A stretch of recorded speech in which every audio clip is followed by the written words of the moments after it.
Closing session کی تقریر تھی، اس میں انہوں نے واضح طور پہ کہا کہ اگر آپ کے پاس کوئی تجاویز ہیں تو آپ پیش کریں. ہم نے جو تجاویز گورنمنٹ کے پاس تھیں وہ ہم نے بل کی صورت میں اسمبلی میں پیش کی، اسمبلی نے اس کو منظور کر لیا.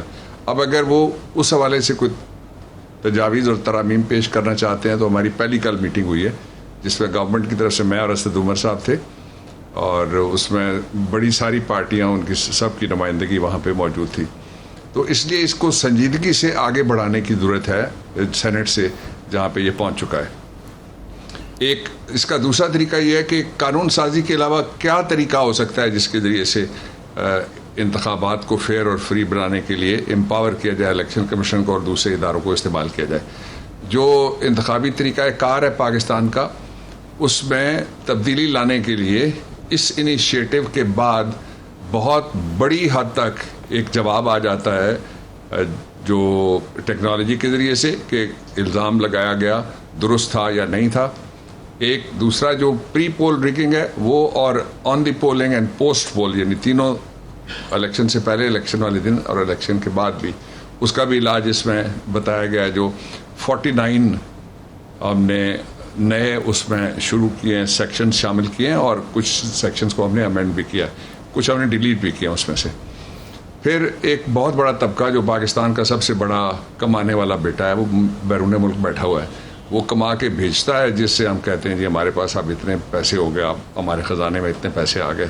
باقی تو کتنا ایک لوگ ٹیکس دیتے ہیں وہ آپ کے سامنے ہی ہے. تو ان کو پاکستان میں اقتدار میں شریک کرنے کے لیے بھی پہلی بار ہم نے ایک ایکٹ پاس کیا جو قومی اسمبلی سے، اب وہ سینٹ میں ہے اور اس کے اوپر ہم گفتگو کر رہے ہیں اپوزیشن کے ساتھ بھی. تو یہ بہت بڑے اقدامات ہیں.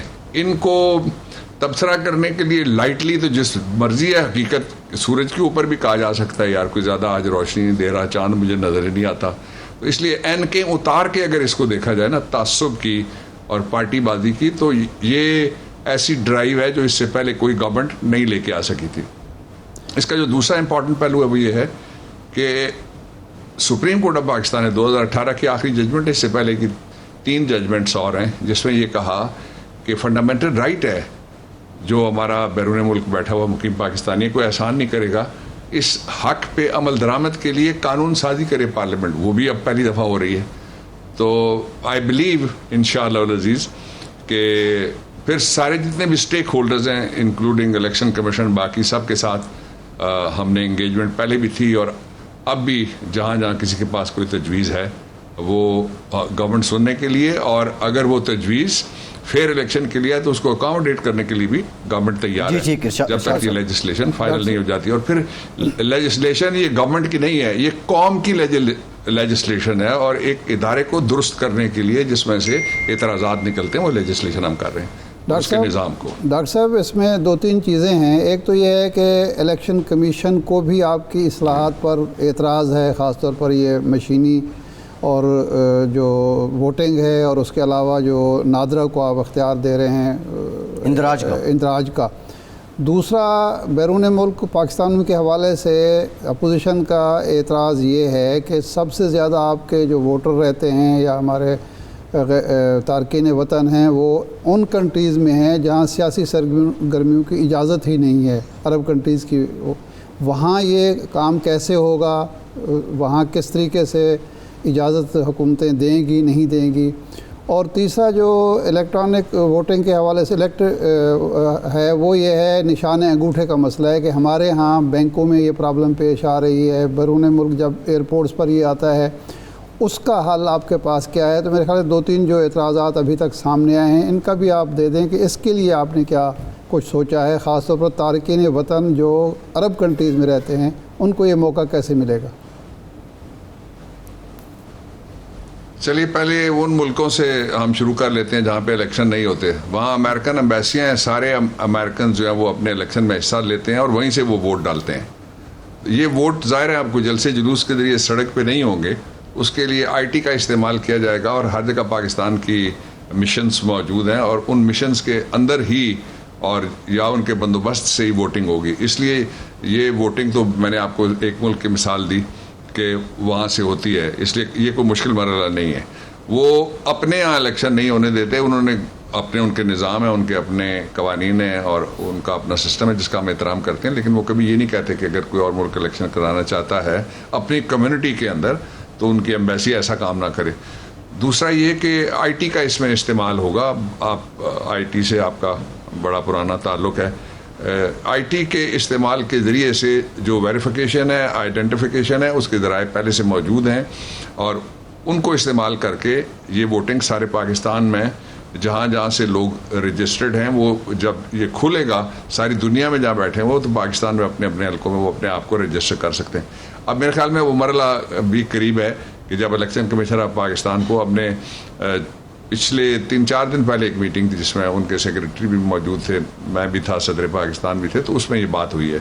ایک اس پہ کام ہو رہا ہے. دوسرا یہ ہے کہ جو ای وی ایمز ہیں, الیکٹرانک مشینز, بھارت جیسا ملک آپ دیکھیں اور بھارت جیسی تقسیم آپ دیکھیں اور بھارت جیسی کمپوزیشن دیکھیں کہ وہاں 350 تو کوئی مذاہب ہیں, زبانیں اتنی ہیں جن کا حساب بھی کوئی نہیں ہے, اور اتنے تفرقے اور تفریق ہے جس کا حساب نہیں ہے. 32 علیحدگی کی تحریکیں چل رہی ہیں.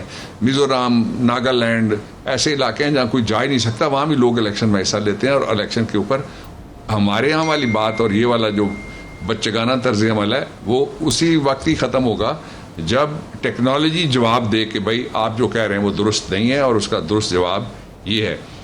اب اس کا جو تیسرا پہلو ہے وہ یہ ہے کہ کوئی اعتراضات ہیں, اعتراضات جس کو بھی ہیں, سارے لوگوں کے اعتراضات ان کو طے کرنے کے لیے باہر گلی میں تو نہیں بیٹھا جا سکتا. اس کے لیے پارلیمنٹ بیٹھی ہوئی ہے, پارلیمانی کمیٹی بیٹھی ہوئی ہے, اس میں بیٹھ کے طے کریں گے انشاءاللہ العزیز. اینڈ آئی ڈونٹ سی, ایک میں چیز آپ کے سوال کا فائدہ اٹھاتے ہوئے پیسا بھی یہ کہہ دوں کہ یہ جو ایکٹ ہم نے الیکٹرل ریفارمز کا ایکٹ آیا ہے ابھی, اس میں تقریباً 60% سے زیادہ وہ باتیں ہیں جو 2017 میں جب صدر علوی بھی اس کا حصہ تھے اور باقی لوگ بھی تھے, تو جو ایکسرسائز ہوتی رہی اس میں جو طے شدہ باتیں تھیں ان پہ عمل نہیں کیا گیا. جو 2017 کا ایکٹ بنا اس میں بے شمار باتیں تو وہ ہیں. اس لیے کل بھی میں نے جب ہماری بات ہو رہی تھی تو میں نے دوستوں سے کہا کہ مجھے بڑی خوشی ہے کہ جو لوگ یہ باہر بیٹھ کے کہتے ہیں کہ آئین کے مطابق نہیں ہے اور یہ اتفاق اس پہ نہیں ہو سکتا, ایک ایک جب آپ دیکھیں گے تو آپ کے سامنے سارا حقیقت, یعنی اصل بات ہی یہی ہے. مشین جس نے دیکھنی ہے جس دن وہ آئے گی, اب میں آپ کو بتا سکتا ہوں کہ تقریباً 20 تاریخ سے پہلے پروٹوٹائپ مشین آ جائے گی. وہ ہم لاہور بھی آپ کہیں گے تو ہم لے کے آ جائیں گے, باقی جگہ بھی لوگوں کو دکھائیں گے, پورے پاکستان میں لوگ دیکھیں گے, اور پھر اس میں سے جو مارجن آف ایرر جس کو آپ کہہ رہے ہیں غلطی کی گنجائش ہے, پوری دنیا کا جو بینکنگ سسٹم ہے وہ ہمارے جیسے کچھ ملکوں کو چھوڑ کے اس کے اوپر آ گیا ہے. جو ہاتھ میں آپ کے پکڑا ہوا موبائل ہے تو اس میں بھی ایرر آف مارجن ہوتا ہے, لیکن اس کو دور کرنے کے بھی تو ذرائع موجود ہیں. جی بالکل. اس لیے اس قانون کو بنانے کے بعد اس کو استعمال, ہماری خواہش یہ, ہمارے تو پرائم منسٹر کہہ رہے تھے بار بار, میں نے بھی کوشش کی اور کہا بھی کہ آزاد کشمیر کے الیکشن میں جو شہری علاقے ہیں اس میں اس کو ہم استعمال کر کے دیکھا جا سکتا تھا, لیکن ان کا چونکہ سسٹم علیحدہ ہے اس لیے انہوں نے ہماری کسی ملاقات میں کہا کہ ہم یہ نہیں کرنا چاہتے فی الحال, لیکن پاکستان میں اس کو ہم پہلے سے استعمال کر لیں گے. پریس کلبز میں ہم لے کے آئیں گے ڈیفینیٹلی انشاءاللہ العزیز. جی ٹھیک ہے. ڈاکٹر صاحب ایک بریک لیتے ہیں, بریک کے بعد پولیٹیکل بات کریں گے. بلاول صاحب امریکہ میں ہیں, شہباز شریف صاحب خونی انقلاب کا انتباہ دے رہے ہیں, میں تو یہی کہہ سکتا ہوں. ایک بریک کے بعد ذرا اس پہ بات کریں گے.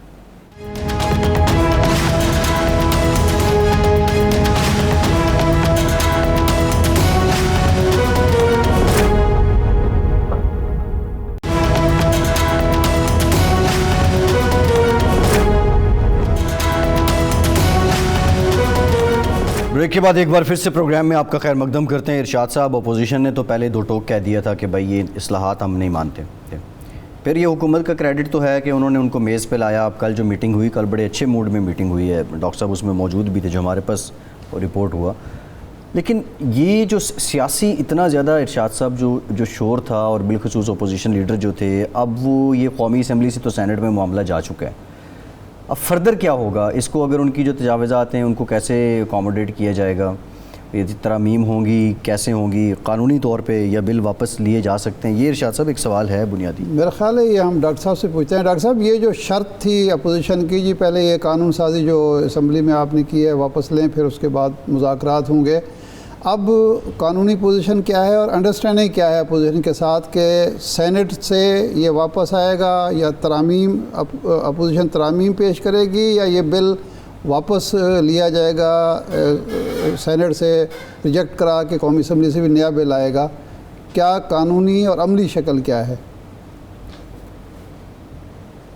جی قانونی طور پہ بھی اور رولز آف بزنس کے مطابق بھی اور آئینی طور پہ بھی، اور کل جو ہمارا گفتگو کے بعد اتفاق رائے تھا وہ اس طرح سے تھا کہ ہم نے تو اپنا مائنڈ دے دیا، اب ہمارے بل ہیں، ہماری رائے وہی ہے جو بل پاس ہوئے. اپوزیشن کی جو رائے آئے گی اس رائے کے اوپر ہم گفتگو کریں گے.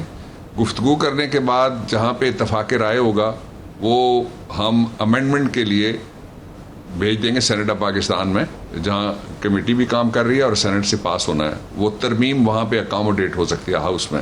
ایک دوسرا یہ ہے اس کا پہلو کہ جو ان کی تجاویز ہوں گی جن پہ اتفاق رائے اگر نہیں ہوتا تو وہ بھی ہم کنوے کریں گے سینٹ آف پاکستان کو. یہ دوسرا اس کا طریقہ ہے. یہ ان دونوں باتوں پہ کل ہماری ڈیٹیل کے ساتھ گفتگو ہوئی ہے. اس لیے کوئی کسی جگہ پہ ڈیڈ لاک سامنے آنے کی کوئی صورت نہیں ہے اس سارے سیناریو میں. اس لیے کہ بیسکلی دو ہی، ایک اپوزیشن سائیڈ ہے، ایک گورنمنٹ سائیڈ ہے، اور اگر آپ کی طرف سے بھی کوئی تجویز ہو، قوم بھی اس پہ کوئی ہمیں لکھ کے بھیجنا چاہے تو پارلیمنٹری افیئرس کو بھیج دے اور ہم اس کو بھی غور کرنے کے لیے تیار ہیں. میں کہہ رہا تھا بریک سے پہلے کہ یہ قوم کے لیے ایک اصلاح کا انتخابات کے اندر بہت بڑا موقع ہے جو پہلی بار آیا ہے سامنے، تو اس کو ضائع نہیں ہونا چاہیے اور اس کو بھرپور طریقے سے دیکھیے. جو گورنمنٹ ہے، اپوزیشن ہے، اس کے علاوہ جو باہر بیٹھے ہوئے لوگ ہیں اور پوری قوم، اس کا اربوں روپیہ ایک الیکشن پہ خرچ ہوتا ہے. کروڑوں نہیں خرچ ہوتا، اربوں روپیہ ایک الیکشن پہ خرچ ہوتا ہے. تو اس کا نتیجہ کیا مزید جھگڑے کی صورت میں، عدم استحکام کی صورت میں اور جو بد زبانیوں کی شکل میں نکلنا چاہیے، یا لوگوں کے لیے بیسکلی جو پرائمری جاب ہے کسی بھی پارلیمنٹ کا ساری دنیا کے اندر وہ یہ ہے کہ وہ لوگوں کے لیے لیجسلیشن کرے، اچھے قوانین بنائے. تو اس کے لیے ماحول ہم تیار کر رہے ہیں کہ ان انتخابات کے ذریعے سے پاکستان کو آنے والے سالوں اور اشروں میں استحکام ملے گا انشاءاللہ. ڈاکٹر صاحب میرا خیال رولز بزنس میں بھی یہ بات ہے اور قانونی طور پر کیا یہ بہتر نہ ہوتا یا اب بھی بہتر نہیں ہوگا کہ اس بل کو، چونکہ اس سے عام آدمی کے حقوق کا تعلق ہے، ووٹر کے حقوق کا تعلق ہے، کہ اس کو وسیع پیمانے پر مشتہر کیا جائے، میڈیا کے ذریعے، اخبارات کے ذریعے، بار کونسل کو بھیجا جائے، باقی جو ادارے ہیں، اور ایک اپوزیشن پارلیمنٹ کے اندر تو کچھ کرے گی، باہر سے بھی تجاویز لے کے پھر ایک جامع قسم کا بل جو ہے سینٹ سے منظور ہو اور قومی اسمبلی میں بھی اس کو منظور کرایا جائے ترامیمی کے ساتھ. میں I am using 92's forum, میں آپ کے ذریعے سے کہہ رہا ہوں، سب کو دعوت دیتا ہوں کہ جو واچ ڈاگ ہیں الیکشن کی یا جو لوگ انٹرسٹڈ ہیں وہ ہمیں تجاویز بھیج سکتے ہیں. ان تجاویز کو ہم سیریسلی ایگزامن کریں گے. اور میں آپ کو یہ بھی بتاؤں کہ بیرون ملک پاکستانیوں نے ہمارے جتنے بھی ذرائع ہیں کمیونیکیشن کے بھرے ہوئے ہیں تجاویز کے ساتھ، وہ ہم سے زیادہ انٹرسٹ لے رہے ہیں. جو بیرون ملک مقیم پاکستانی، کچھ لوگوں کا خیال یہ تھا کہ وہ ملک سے دور ہے، سیاست میں انٹرسٹڈ نہیں ہیں. یہی لوگ جب جاتے ہیں تو گاڑی بھی ان کی استعمال کرتے ہیں، ایئرپورٹ سے کھانا بھی نہیں کا کھاتے ہیں، کئی ان کے گھروں میں جا کے رہتے ہیں، لیکن پاکستان واپس آتے ہی پتہ نہیں ان کو نظر لگ جاتی ہے دوستوں کو، کہتے ہیں جی کہ ان کو تو سیاست کا پتہ ہی نہیں ہے. اس لیے ڈاکٹر صاحب تحائف بھی لیتے ہیں، شاپنگ بھی کرتے ہیں، شاپنگ بھی کرتے ہیں، تحائف بھی لیتے ہیں. جی ٹھیک ہے. اچھا ڈاکٹر صاحب یہ تو بات ہے، اس میں کوئی غلط بات نہیں ہے. جی اچھا ڈاکٹر صاحب یہ تحائف کی بات تو ٹھیک ہے، لیکن شہباز شریف صاحب کہہ رہے ہیں کہ خود کو نہ بدلا تو انقلاب آئے گا، وہ بھی خونی. خالی انقلاب کی حد تک ہوتا پھر بھی بات کچھ سمجھ آ جاتی.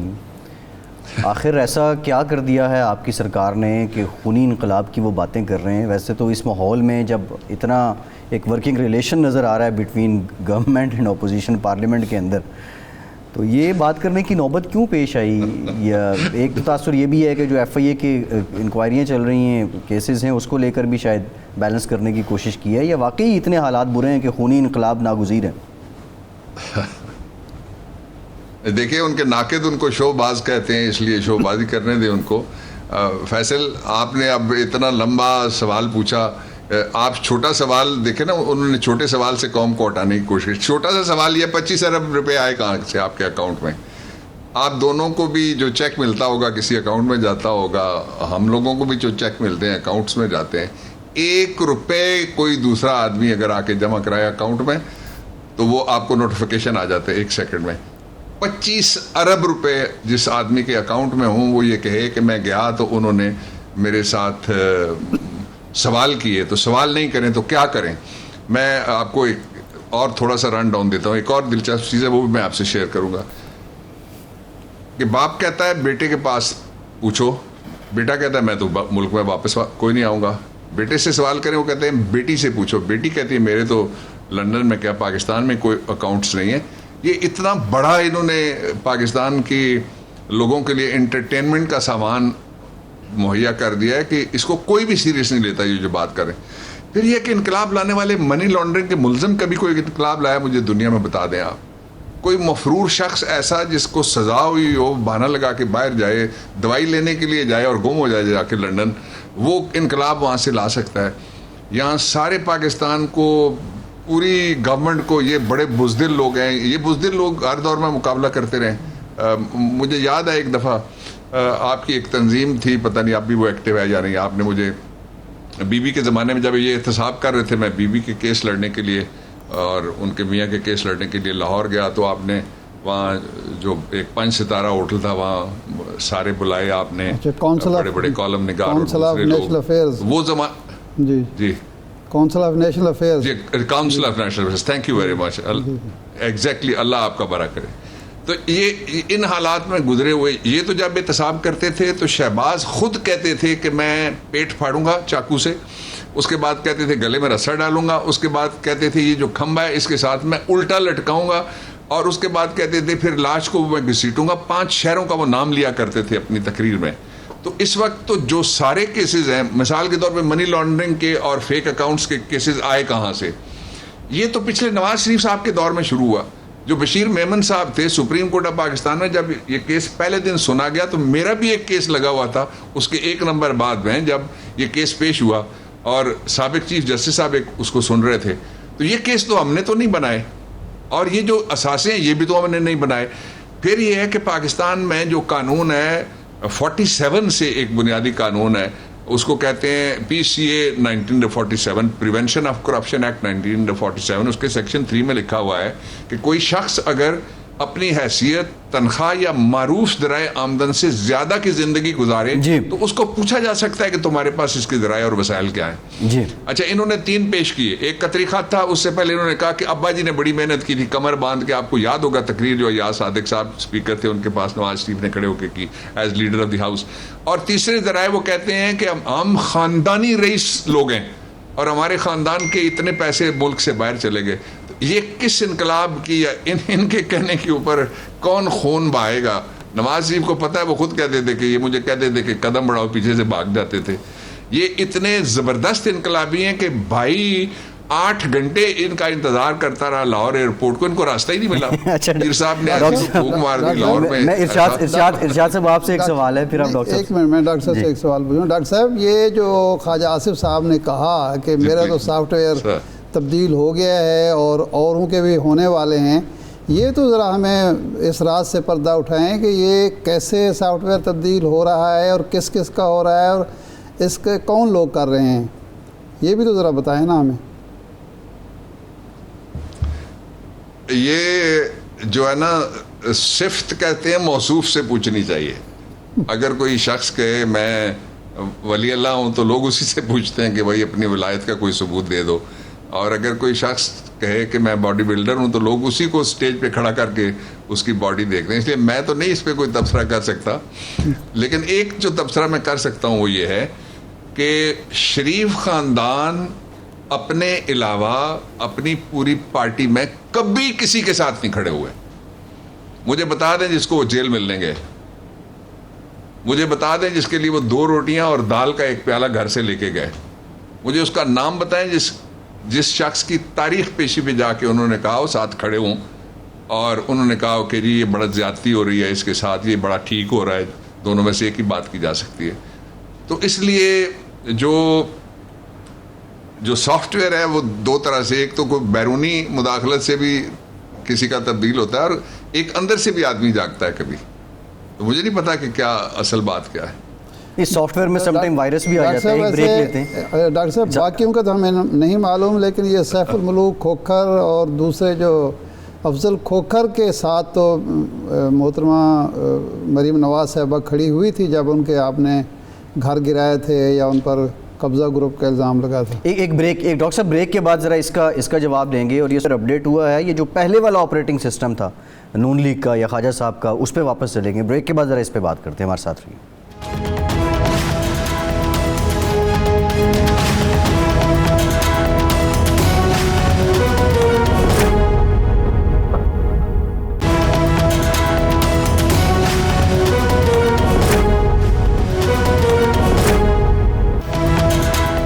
بریک کے بعد ایک بار پھر سے آپ کو خوش آمدید کہیں گے. ڈاکٹر صاحب, ایک اور معاملہ ہوا جو آزاد کشمیر کے چیف الیکشن کمشنر ہیں, آج انہوں نے ایک فیصلہ دیا ہے جس میں وفاقی وزیر علی امین گنڈا پور صاحب جو ہیں ان کے خلاف مقدمہ دائر کرنے کا کہا. بنیادی ریزن یہ ہے کہ وہ سرعام پیسے تقسیم کر رہے تھے. ایک تو یہ علی امین صاحب کو سرعام پیسے تقسیم کرنے کی یا دینے کی ضرورت کیوں آئی الیکشن مہم کے دوران, اور دوسرا یہ جو فیصلہ ہے آپ سمجھتے ہیں کہ اس عمل کے بعد بطور قانون دان بتائیے کہ یہ جسٹیفائڈ ہے, یہی سزا بنتی تھی؟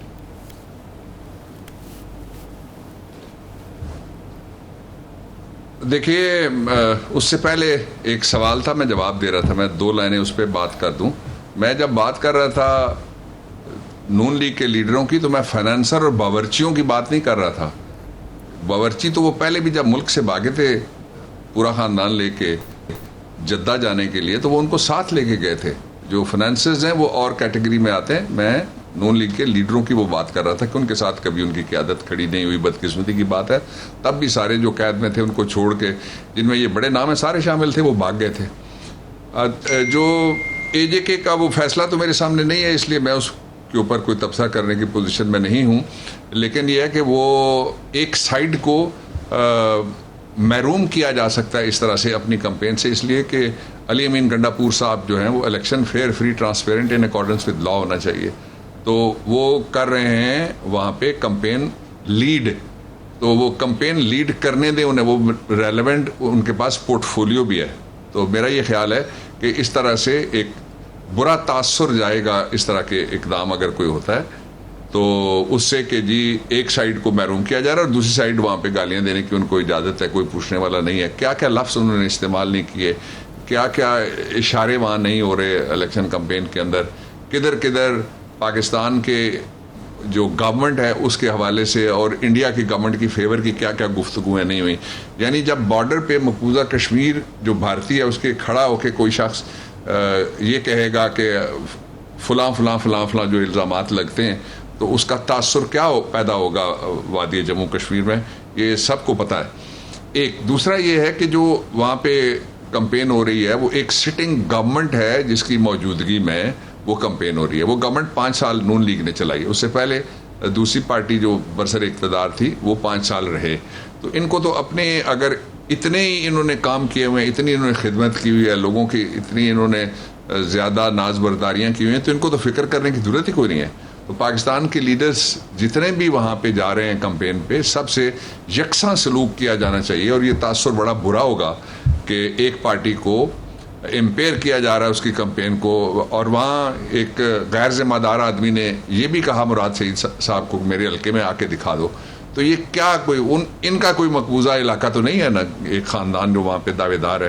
اور یہاں کھڑے ہو کے یہ کہنا کہ جو کشمیر کا بہادر بیٹا نواز ملک سے ہی بھاگا ہوا ہے, ایک سے کوئی غلطی سے نہیں گیا, ملک سے بھاگا ہوا ملک کا بہادر بیٹا. یہ کشمیر کی اصلی جو شان ہے وہ نواز شریف کی وجہ سے. اور نواز شریف کا جو بیانیہ ہے, نواز شریف کے بیانیے میں ایک دفعہ کلبھوشن کا نام نہیں آیا, نواز شریف کے بیانیے میں ایک دفعہ بھارتی فوج کا ذکر نہیں آیا, نواز شریف کے بیانیے میں ایک دفعہ مودی کا نام نہیں آیا. اور نواز شریف کے بیانیے میں اگر کشمیر کے حوالے سے کوئی سب سے بڑی خدمت ہے تو وہ کارگل کی ہماری جیتی ہوئی جنگ کے بارے میں جو ان کی ہرزہ سرائی تھی اور ان کی زبان درازیاں تھیں. اس کے علاوہ مجھے کوئی بتائے نا کیا کشمیر کی خدمت انہوں نے کی ہے کبھی؟ جی کشمیری ان کو یاد آ گیا. اور پھر جو ان کی خدمات ہیں ایک لائن اور ان کی جو خدمات ہیں وہ آپ جو ان کی صاحبزادی ہیں ان کو پہلے ٹائٹل ملا تھا گلوبل کے جو کلیبری فونٹ ہے وہ ایجاد ہونے سے پہلے انہوں نے استعمال کر لیا تھا.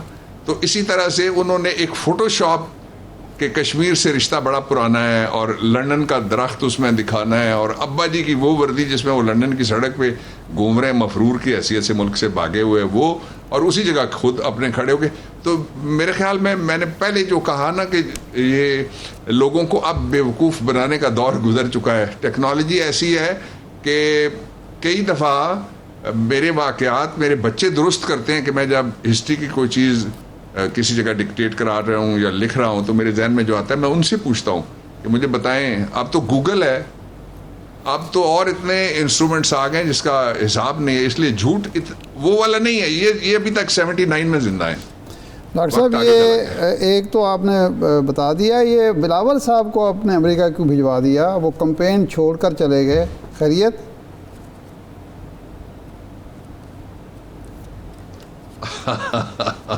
دو باتیں ہیں جو شہر اقتدار میں گردش کر رہی ہیں, مجھے ذاتی طور پہ تو نہیں پتا. وہ کیا ہیں؟ اور ان میں سے پہلی بات یہ ہے کہ کوئی سی وی ساتھ لے کے گئے ہوئے ہیں. اچھا. اور جو دوسری بات ہے وہ یہ لوگ کہہ رہے ہیں کہ کوئی پراپرٹی کی ٹرانسفر کا کوئی معاملہ ہے. یہ شہر اقتدار کے اندر جو لوگ کہہ رہے ہیں, مجھے ذاتی طور پہ تو کچھ علم نہیں ہے. یہ جو آپ نے کیس بنایا ہے, بز ورڈ میں نے آپ کو سنا دی, یہ جو کیس بنا ہے نیا زرداری صاحب نیو یارک کی پراپرٹی کا, یہ وہی اس کی ٹرانسفر کا ایشو ہے؟ I don't know. میں نے جو چونکہ ہیر سے ہے اس لیے میں کامنٹ نہیں کر سکتا, لیکن یہ چونکہ بز ورڈ ہے اس شہر میں اس لیے. لیکن دیکھیں نا کتنے اچھے لگ رہے ہیں وہ سڑک پہ بیٹھے ہوئے جو ہمارے لیڈر ہیں, دوڑ کے جس طرح شہباز شریف لندن کی سڑکوں میں اکیلے پیچھے سے ہارن بجتا ہے اور تیز رفتاری سے وہ بھاگ جاتے ہیں. پاکستان میں آتے ہیں سوال کا جواب دینے کے بجائے کہتے ہیں میری چک نکل گئی ہے. وہ چک ایسی ہے کہ جو ہی اپوزیشن میں جاتے ہیں وہ نکل آتی ہے اور اپوزیشن ختم ہوتی ہے, چک ساتھ. نہیں ڈاکٹر صاحب خونی انقلاب آئے گا, چک نہیں آئے گی, اب خونی آئے گا. ڈاکٹر صاحب یہ بلاول صاحب کے سی وی کا آپ نے ذکر کیا, وہ 4 دفعہ کہتے ہیں, آپ نے بھی 4 دفعہ کہا ہے کہ خونی انقلاب آئے گا. لیکن وہ جو کیا میں اس پہ میں تبصرہ نہیں کرنا چاہتا اس کو. ڈاکٹر صاحب یہ سی وی کا جو ذکر کیا آپ نے, یہ سی وی وہ سیاسی زندگی کے لیے لے کر گئے ہیں یا ذاتی زندگی کے لیے؟ یہ کیا بات چل رہی ہے کہ آپ کی دانش میں کیا ہے؟ نہیں, میں نے کوئی ذکر نہیں کیا. میں نے آپ کو بتایا کہ شہر اقتدار کے در و دیوار میں جو خبریں آتی رہتی ہیں وہ چونکہ انویسٹیگیٹو رپورٹر ہیں, ایڈیٹر ہیں ہمارے پیر صاحب, تو انہوں نے پوچھا تو میں نے بتا دیا. یہ 2 باتیں یہاں پہ چل رہی ہیں. لیکن ایک بات میں بڑے واضح طور پہ کہہ دینا چاہتا ہوں کہ جن کا قبلہ کہیں اور ہے وہ اقتدار میں واپس. شہباز شریف صاحب کہتے ہیں کہ میں پاؤں پکڑنے کے لیے تیار ہوں, ناک رگڑنے کے لیے تیار ہوں, ایک ٹانگ پہ کھڑا ہو کے پانی کی بوتل دوسرے ہاتھ میں پکڑنے, جو مرضی کر لیں. جو فیئر الیکشن ہوگا کبھی اقتدار میں نہیں آئیں گے. میں یہ کیوں کہہ رہا ہوں؟ ایک صوبے میں FIA نے یہ دریافت کر کے آپ کو بتا دیا ہے کہ 4 ملین سے تھوڑے سے زیادہ یعنی 40 لاکھ سے زیادہ جعلی شناختی کارڈ بنائے, آفیسرز پکڑے گئے. NDS کے لوگوں کو, را کے لوگوں کو, پاکستان کے دشمنوں کو اور پاکستان کے قاتلوں کو, ان کو شناختی کارڈ دیے گئے. تو ٹیکنالوجی سے جو خوف ہے نا اگر کسی کو, تو وہ اسی بات کا ہو سکتا ہے کہ جو میرے جعلی ووٹ ہیں وہ ختم ہو جائیں گے. اس لیے کہ جو ٹیکنالوجی آنے کے بعد اور الیکٹرل ریفارمز اگر آ جاتی ہیں تو آنے کے بعد یہ سب کے بھلے میں جاتا ہے. اس لیے کہ ایک سے زیادہ ووٹ نہیں بن سکے گا.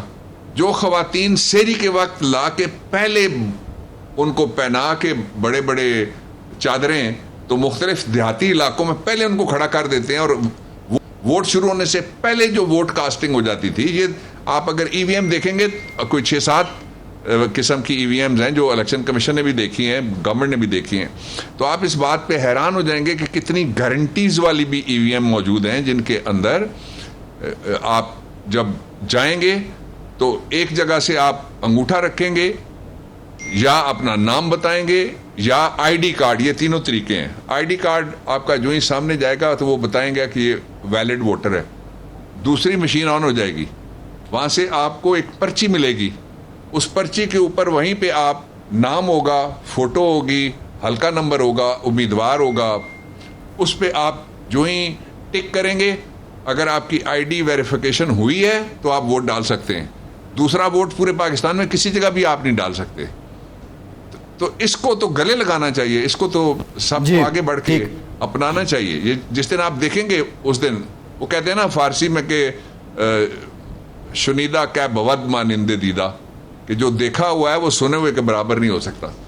ڈاکٹر صاحب اب اس وقت جو صورتحال ہمارے علاقائی اور خطے کی ہے, افغانستان کا ایشو بہت امپورٹنس اختیار کر گیا ہے, تو آپ سیکیورٹی جو میٹنگز ہوتی ہیں, بریفنگز ہوتی ہیں, اس میں بھی شریک ہوتے ہیں. یہ فرمائیں کہ اس وقت ہماری کیا پوزیشن ہے, کیونکہ پہلے تو ہم کہہ رہے تھے کہ ہمارا کوئی فیورٹ نہیں ہے, لیکن ایران ہے, روس ہے, ترکمانستان ہے, ایون چین کے بارے میں بھی اطلاعات یہ ہیں کہ وہ طالبان سے نام و پیام بھی کر رہے ہیں, مذاکرات بھی کر رہے ہیں, بلا بھی رہے ہیں. تو ہم ابھی بھی اسی پالیسی پر قائم ہیں کہ جی طالبان اور اشرف غنی برابر ہیں ہمارے لیے, یا ہم سوچ رہے ہیں کہ مستقبل کے جو تقاضے ہیں ان کے مطابق ہم کچھ سوچ بچار کریں؟ ہمارا پلان کیا ہے خانہ جنگی سے بچنے کے لیے؟ اور دیکھیے چار اس کے کنٹورنگ میں بتا دیتا ہوں آپ کو. پہلا کنٹور یہ ہے کہ ہم نے ایک اسٹریٹجک شفٹ لیا ہے. شفٹ یہ ہے کہ ہم اس کو اپنے گھر کا پچھواڑا کسی دوسرے ملک کو نہیں سمجھیں گے. اس لیے ہمارا نہ کوئی فیورٹ ہے اور نہ ہی ہمارا کوئی دشمن ہے. پاکستان امن میں تو اور امن کے پروسیس میں تو امریکہ سمیت ساری دنیا اور افغانستان سمیت ساری دنیا کے ساتھ بیٹھے گا, لیکن کسی کانفلکٹ کا حصہ نہیں بنے گا. یہ پہلی بات. اس کا جو دوسرا حصہ ہے وہ یہ ہے کہ پاکستان اپنی سرزمین کو کسی کے خلاف استعمال نہیں کرنے دے گا. یہ دوسری بات. اور تیسری جو سب سے امپورٹنٹ بات یہ ہے کہ ہم پرائی جنگ میں ہم خامخواہ اپنا کوئی ہتھیار اٹھا کے کسی کے پیچھے نہیں بھاگیں گے. پروگرام کا وقت ختم ہو گیا. بہت شکریہ ڈاکٹر بابر اعوان صاحب آپ کا, ارشاد صاحب آپ کا, آج کے پروگرام سے اتنے.